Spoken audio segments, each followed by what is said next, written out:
Which is the most persecuted group in the world today? The answer, in terms of sheer numbers and sheer horror, might surprise you. It's Christians, specifically Christians living in Muslim-majority countries, countries where Christians often preceded Muslims by centuries. I'm not talking about war on Christmas type harassment. I'm talking about know your place or we're going to kill you persecution. Astonishingly, the Western mainstream media barely acknowledge what is happening.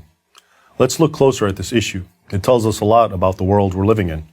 100 years ago, 20% of North Africa and the Middle East, the birthplace of Christianity, was Christian. Today, Christians make up 4% of the population. Much of that decline has occurred in the last decade. In essence, Muslims are rendering North Africa and the Middle East free of Christians. Take Egypt, for example, my ancestral homeland. In just the past 2 years, tens of thousands of Christian Copts have left Egypt. And many others want to leave, but they simply cannot afford to. Why they want to leave is no mystery. On New Year's Day, 2011, the Two Saints Church in Alexandria was bombed, leaving 23 Copts dead and 97 injured. In recent years, dozens of Coptic churches have been attacked, many burned to the ground. In August 2013 alone, the Muslim Brotherhood and its supporters attacked and destroyed some 80 churches. Unfortunately, Egypt is more the rule than the exception.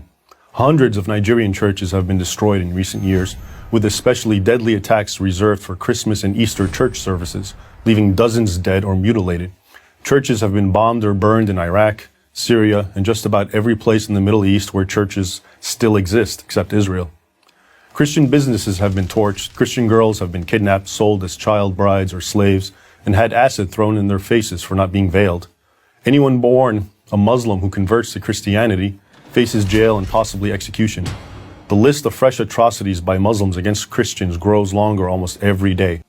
Even in Muslim countries often portrayed as moderate, Morocco, Indonesia, Malaysia, Kazakhstan, Uzbekistan, Christian minorities are under legal pressure not to build churches or evangelize.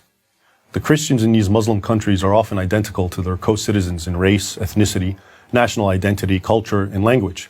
There is no political dispute between the Christians and Muslims, no land dispute. Vastly outnumbered and politically marginalized, these Christians simply wish to worship in peace. Instead, they are hounded and attacked. So then, why is this happening? And why is the media making so little mention of it? The first question is easy to answer. Christians are being persecuted in Muslim countries because they're Christians, or as the Quran puts it, infidels. That is, non-Muslims who are regarded by many fundamentalist Muslims as inferior. As a fundamentalist interpretation of the holy books of Islam has grown in the last 50 or so years, Christians have suffered, and in recent years they have suffered terribly. I document this in my book, Crucified Again, exposing Islam's new war on Christians. If this were happening to any other group besides Christians, it would be the human rights tragedy of our